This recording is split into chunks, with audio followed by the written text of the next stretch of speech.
Hey guys, and welcome to another episode of the Main Street Moments podcast. This is Kathy. And Brian. And we're going to talk about what else but D23 and all the updates. You know, I'm on Twitter and I'm checking YouTube and I'm really trying to stay on top of it. And if you join our Facebook group, which I'm going to show you right here, you will see all my postings. I really try to be on top of everything and posting all the latest news. They've released a lot of posters today of movies and shows.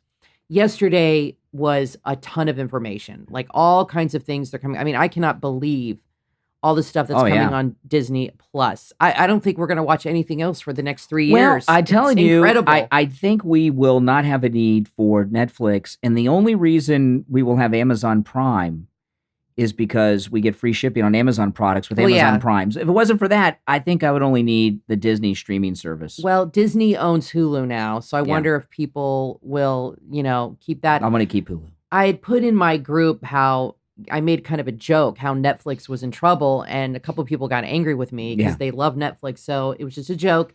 But I do feel that Netflix is in trouble. They're losing their Disney movies because the contract ends.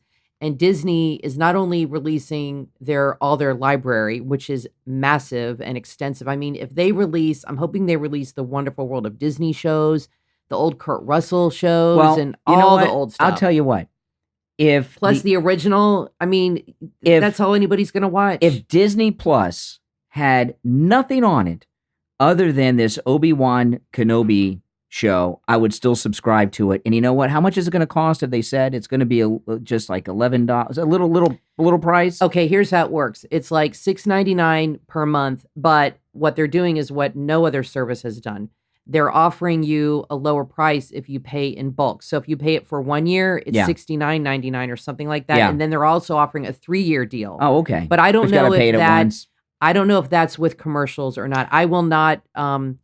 I definitely will pay for the extra to have no commercials. I will tell you this. Because I hate commercials. Just for the Obi-Wan Kenobi show, I would pay 3 times whatever they're charging and probably more. Oh, yeah. I don't want to say more because, they might raise the price. So we're going to talk about that right now. I am so excited about this. You guys have no idea. Brian and I have Star Wars wedding bands. Okay, we are huge Star Wars fans. Of the original. We got them at Mouse Gear. Yes, we did. Actually, at Epcot. We put away our gold wedding bands and we wear $20 Star Wars wedding bands. Yeah. We love them. But we grew up, as we've said before, in the 70s. And both of us saw the original Star Wars Episode 4 in the theater in 1977. I was 7, you were 6. And I got to tell you, when I saw Ewan McGregor in the first... The prequels with Christian, who played Anakin? What's his name? The little kid that played Anakin? No, the older kid. What was his Hayden name? Christensen. Hayden Christensen, right. When I saw Ewan McGregor, and in the first movie with Liam Neeson, I thought he was the perfect Obi-Wan. This was probably one of the best casting decisions that has ever been made in a movie. He was so good. And a crazy thing about him, and I'm sure a lot of people know this, but a lot of people probably don't, that Ewan McGregor's uncle was in the original 1970 Star Wars. He was one of the rebel pilots in the Death Star battle. That's amazing. Isn't that crazy? That's amazing. But I tell you, when he came out on stage yesterday, which was totally unexpected, he looks better now than when he was making the prequel movies. He looks fantastic. I don't know if he's had work done. I don't think so. They're going to have to make him look older. He looks like himself, but he looks good. And the last movie he was in, the last Star Wars film, Revenge of the Sith, Return of the Sith. Revenge of the Sith. Revenge of the Sith. That came out 14 years ago. So by the time they start filming next year, that'll be 15 years ago. And our daughter was 6 years old. Well, I'll tell you why. I am so excited about this. I tell you why I am so excited about the Obi-Wan Kenobi show is because it takes place after Return of the Jedi. And it's in an era we really don't know much of anything that's it's between episode 3 and 4. I'm sorry. It's between the last time we saw him and the original Star Wars movie in 1977. I misspoke. Right. After Revenge of the Sith, not the Jedi. Right. I misspoke. 8 years after Revenge of the Sith. So what I'm wondering is, which is around the time of Solo, you said. Exactly. So what I'm wondering is, are we going to see Luke Skywalker as a little boy, an 8-year-old kid? Because Obi-Wan Kenobi he went immediately to Tatooine at the end of Revenge of the Sith to look over him. He delivered Luke to Aunt Veru and Uncle Owen. That's right. So he's got to be keeping an eye on him. And if he goes on some adventures off planet, maybe he'll have some other Jedi like stand in for him, like Ahsoka Tano come and watch Luke while he's off on an. I hope so. I'm very excited. We always fantasize, and they never do what we want. No, they're going to do it. They're going to do it. Let me tell you, I'm not happy with, as you know, Galaxy's Edge not being on Tatooine. Okay, we've said that a million times. But let me tell you something. They are redeeming themselves with these shows. Oh, man. Now, this is I think it's only 8 episodes. It's a limited series. It's not, I don't think they're doing, with streaming, the new thing is to do limited series. Like we used to call them miniseries. Yeah. Okay, so let me read this article real quick because it's interesting. It said Disney and Lucasfilm originally planned a feature-length theatrical Star Wars spinoff, according to the Hollywood Reporter. But after 2 Star Wars spin-off films, Rogue One, which was incredible, Solo, it was okay, didn't perform as well as Disney had hoped. I don't know, Rogue One was one of the best films I've ever seen. My opinion is, other than the original, which is the best, the 77 Star Wars, Rogue One is the second best Star Wars movie, in my opinion. You have to see it. That ending scene blew my mind. The Obi-Wan side story was reportedly taken off the table. A 3rd spin-off movie was planned, reportedly poised to focus on Boba Fett. That didn't happen. But Disney and Lucasfilm decided to not move forward. So they ended up pushing back future Star Wars installments, including a trilogy from The Last Jedi director Rian Johnson and trilogy of the Game of Thrones, blah, blah, blah. So I remember they were talking about doing a spin-off movie for him. And I was like, oh man, that would be amazing. See all his adventures. So I'm happy with this. I don't care. I can handle a TV series. I mean, well, you know what? Be amazing. I'll tell you what I like, because we've got a lot of new Star Wars. We've got Obi-Wan. We've got The Mandalorian. This is the prequel to Rogue One. Yeah, the prequel to Rogue One. It's going to be amazing. This is what I think's going on here. And I know a lot of people that are Star Wars fans, like me, are not all that happy with the new trilogies. I mean, they're just not good. I'm sorry. And I don't like them at all. I don't like them. I'm going to go see Star Wars. I will always see them. This Rise, I will always see them, but it's not. A lot of people are upset, like I am. Once they killed Han, I was done. Let me tell you something. With what I've seen in The Mandalorian and what I've seen with the Obi-Wan, just talking about this, they're totally redeeming themselves. And, absolutely. And The Mandalorian, I'm very, very excited about. It takes place after Return of the Jedi. And what I'm very excited about with this is it takes place in a period where we don't really know what happened. I know a lot of things have been written in the novelizations, but we really don't know what happened. They got all these beheaded stormtroopers in the trailer. Here's the trailer right here. Which is that's like amazing. Crazy. See, there's blood on the helmets. Roman Empire there. They used to put so a lot happened. And this is a period where we might hear from Princess Leia, because the Galactic Republic is now in charge. There's these remnants of the Empire that are still around. I mean, and they got, of course, Apollo Creed. Carl Weathers. Gosh, that just makes me so happy. He looks great too. He looks great. I don't know who he is, what his character is. I don't care. He's in it, and I'm happy. This show looks incredible. I just wish Boba Fett wasn't dead, because it would be so awesome if he was in it. Oh my gosh. I'm telling you, I think Jabba the Hutt's going to have a role in this. Well, it's all about this bounty hunter and maybe multiple bounty hunters, but I think it focuses on one bounty hunter in particular. Look at that. That's what they're writing on Endor. Yeah, that's amazing. That's right. This scene right here, they have this cool robot that right there. That blows my mind. Now that robot, I don't know the name of that droid, the one that spins around, but I have my action figures from like 1977. I had action in my Darth Vader carrying case from the 70s and early 80s. Look at that in carbonite right there. I have that action figure in my Darth Vader carrying case from like 1980. So I don't know who that droid is and why I have it in my action figure collection, but I got it. So I'm excited about The Mandalorian. Pretty awesome. It says here... And Luke should be around. Luke, Han, they should all be around. Well, let's see when this takes place. It says, set after the events of Return of the Jedi and the downfall of the Empire, The Mandalorian follows the journey of a mysterious, gunslinging bounty hunter known as The Mandalorian as he navigates the lawless post-imperial world of scum and villainy, performing a dangerous mission for a guild of bounty hunters. So like you said, we were talking about this. What happened is the Empire falls. This takes place after like there's so many Star Wars, I get them confused. This After one- episode This one takes play. The Six. Mandalorian takes place after Return of the Jedi. After Okay, Return of the which is Jedi. episode 6 with Han and Leia and Luke. So it takes place after that, and Boba Fett dies in that movie, right? Boba Fett died dies in Return of the Jedi. Yeah. Return of the Jedi. So it takes place after this. The Empire has fallen. And like you made the good point that there's still going to be a lot of Empire ships lying around. It's kind of like, after a big war and there's still soldiers around. Well, but they're hunting stormtroopers, I see. Yeah, there's still Imperial generals and admirals around that are still, got fleets. Well, the thing with bounty hunters is they hunt anybody, okay? Whoever they're paid to hunt, whether they're good or bad, they go after them. So, because we know he was going after Han Solo from Jabba.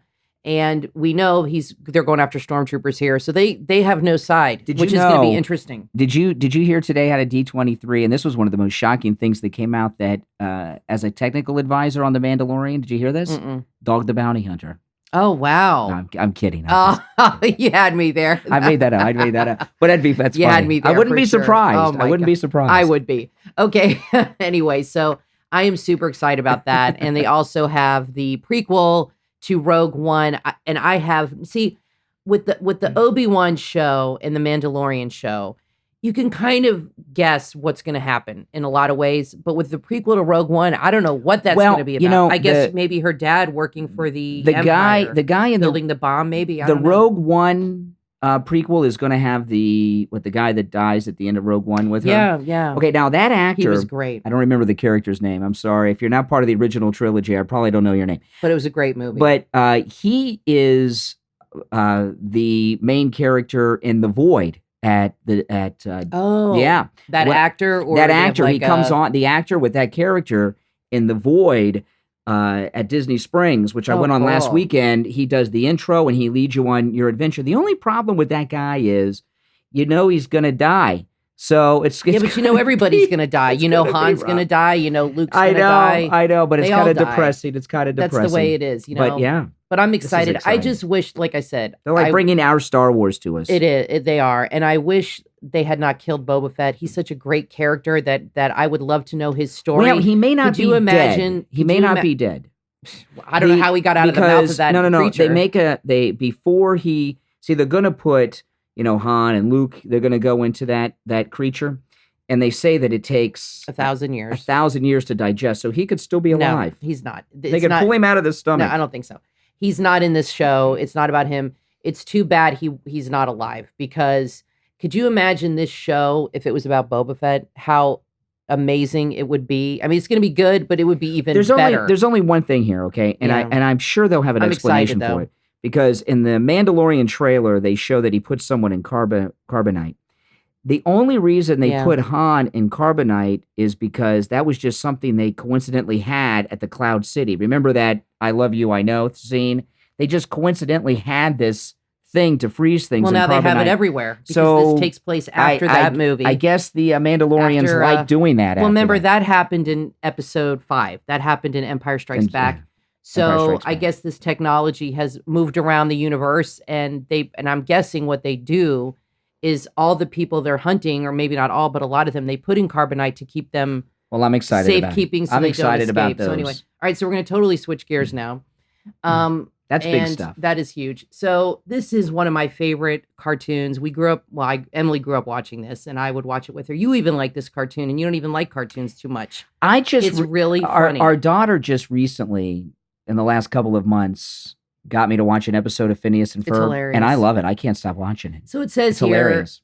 This is a series that was on Disney a while back, and it didn't last too long. It was on, I think, 5 seasons, but it's on right now on Disney Now. I think you can watch it, and it'll obviously be on Disney Plus. So definitely watch it. It's very funny. And if you're from like our generation, like the 80s, it's a lot of 80s humor, a lot of 80s jokes and Easter eggs. It's really a lot of fun because the parents on it are our age, and it's cute. So it says here, Phineas and Ferb are coming back. It's been revealed at Disney's D23 Expo that the dynamic duo will be back in a brand new movie for the Disney Plus streaming service. And it's going to be called Phineas and Ferb, the movie, Candace Against the Universe. It's already in production and will arrive next year. So it has the original creators, and I saw the panel. It also has Ashley Tisdale and all the cast bringing back their voices. And I saw the panel about it, and it's the story is that Candace gets abducted by aliens, and Phineas and Ferb have to go rescue her, which sounds hilarious. Because if you know Candace, she is a funny. Well, they're funny popular character. because Phineas and Ferb I see a lot now. Oh yeah, At a photo op when you first walk on the main street around the flag, they've been having Phineas and Ferb there a lot, and now we know why. They've been that's kind of like right. foreshadowing this new show that they're bringing to the streaming service and get the kids all into it. Yeah, it's really popular, and I kind of wish it was one of those cartoons that they didn't get rid of. I mean, they still have SpongeBob on for 20 years, which Mhm. is awesome, and The Simpsons. I don't know why they had to get rid of this. It's really, really good, very cleverly written. So watch that if you get a chance, and I'm definitely going to catch the movie. Okay, so this is another movie that's coming out on. Let's see if I can get this pulled up here. I think I have to go back. Okay. So I'll show the trailer right here. This is called Noelle, and I, for one, love Christmas movies. You know, I watch all of them on Hallmark Channel. Christmas movies are super popular. And this is an original movie that will be on Disney Plus coming out in December and maybe November 12th. Maybe it actually is coming out November 12th. And its story is she is Santa's daughter, and Bill Hader is her brother. And he has to become the next Santa Claus. He doesn't want to do it. And she tells him to go take like a little vacation to clear his head or something. And he never comes back. So she has to find him, and they're all freaking out. And it's kind of funny because they have one character in the trailer that's into the tech, and he says, "Well, Mhm. let's just go online and have people order their presents online. Mhm. Let's just modernize everything."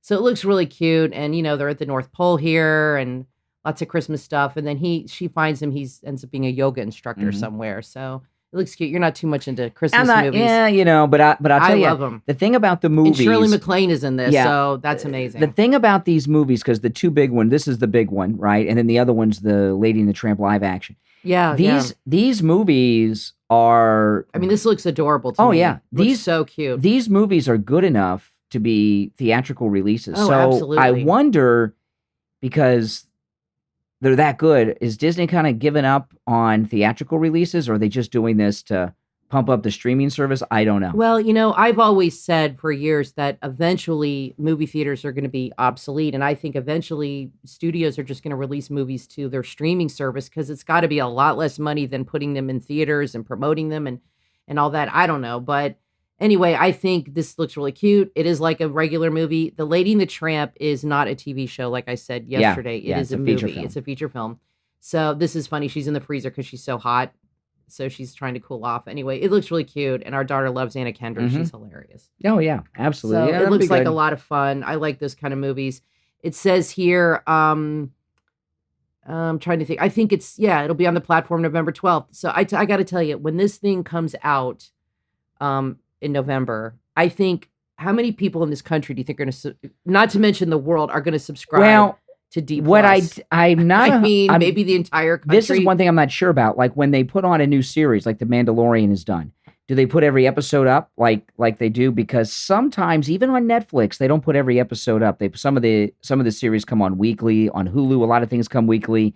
If they put The Mandalorian up all at once, I know what I'm doing on November 12th. Well, I don't know. We'll see, because I know, like with Cobra Kai, which we love, On YouTube, they yeah. put them all on YouTube, and that show's amazing. That's like one of the best shows ever.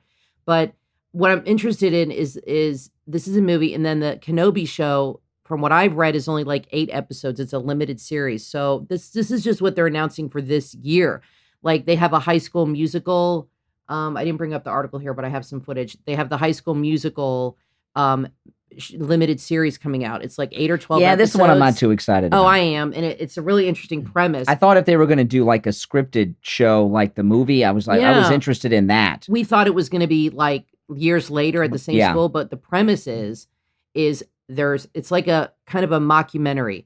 And the premise is there's kids that go to the actual high school where they filmed High School Musical, but they've never put on a production of High School Musical. Yeah. So they're going to put on a production of it. So it's kind of cute. And then you have their own drama dealing with that. Mhm. It's really different. Yeah. So I'm excited to see that, but no I'm Sharpay sure it'll be or- okay, but there's so It's different. Yeah. Well, I'm excited about the music too. Disney always puts out really great music. for their movies. I mean, they really just have I the am top shocked talent. at how much I mean, they have so much new content. We can't even begin to scratch the surface. Well, I'm going to just mention a few other things real quick. I'm surprised how much new content when they have these huge movie libraries. They're bringing back Lizzie McGuire, which we never watched. I did see the Lizzie McGuire movie. I think that was a little before our daughter's time, the original show. I'm not sure, but she looks good too, Hilary Duff. But they're bringing that back as a TV show with her in her 30s living in New York. So a lot of people are excited about that. They're doing a Black Panther 2. I never saw Black Panther 1. I need to see it. So that'll be good. A lot of people are excited about that. And then this I am really, really excited about because I love Monsters, Inc. They're going to have a TV show, a cartoon, and it's going to be Monsters at Work. And this is going to have Mike and Sully. So the Monsters at Work series was presented at D23.